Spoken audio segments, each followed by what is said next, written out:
Alright guys, so like I said in the intro, we're going to do kind of an unconventional project for this course. And we're going to use the OctoberCMS, which was built on Laravel. Alright, so we're going to set up a website. We're going to navigate the back end, create some pages, create some blog posts. We're also going to create a custom theme, and then we're also going to create a custom component, okay, which is a type of plugin for OctoberCMS. So let's go ahead and get started. This is the website. I'm going to go to download the installer. Okay, and it's just going to download this zip file called installmaster.zip. So let's go ahead and open that up. And you'll have this folder called install master. So you're going to want to upload these files to your web host. Okay, we're using XAMPP. So what I'll do is just, let's see, we'll open up XAMPP. Or go into the htdocs, and let's create a new folder here, and we're going to call this let's just call this Acme, and we'll bring all these files over. Alright, and then we want to run this install.php file through the browser, but first thing we want to do before that is create a database. Alright, so let's create a database, and we'll just call it Acme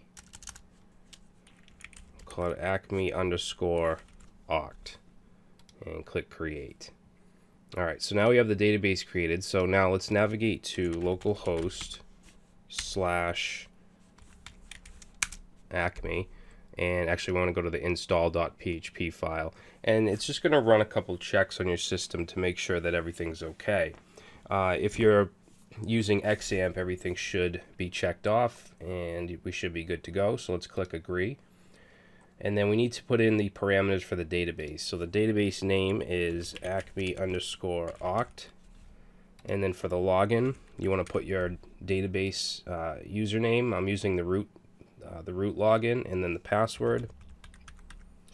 And then we want to click this administrator button, and this is what you want to put for the admin data for your back end. So let's say first name, last name, and then email. I'm just going to use brad@gmail.com.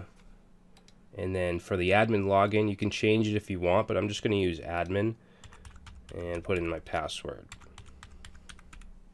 Alright, so now let's click on advanced, and you can provide a different backend URL if you want. The default is /backend, and then there's this encryption code. You want to leave that, and then we're going to leave the permissions at 777. Okay, so we should be all set. Let's click continue, and it's going to ask us how we want to set up our site. So there's basically three options. We have start from scratch, which will install October without any plugins or themes.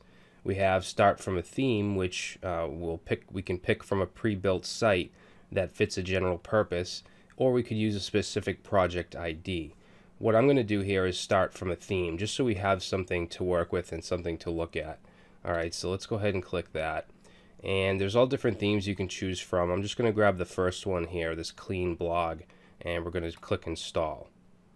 Okay, then we'll click confirm, and that's going to go ahead and set that stuff up for us. And you can attach custom plugins and components and stuff to a theme as well, and we'll get into that later on. If you want to set up a virtual host, you can, but I'm just going to use localhost /acme. Okay, we can use that as our URL. Alright, so that's all set. Now it shows us the web address, which is localhost /acme. So let's go ahead and open that in a new tab, and you should see something like this. Okay, so it looks pretty nice. This is that theme that we chose. And then if we want to go to the back end, we can click on this link here, which just goes to /backend, and we can go ahead and log in with the account that we chose. Alright, and it's a pretty nice back end. So we're going to stop here, and in the next video we'll take a little tour of the back end before we get into some programming.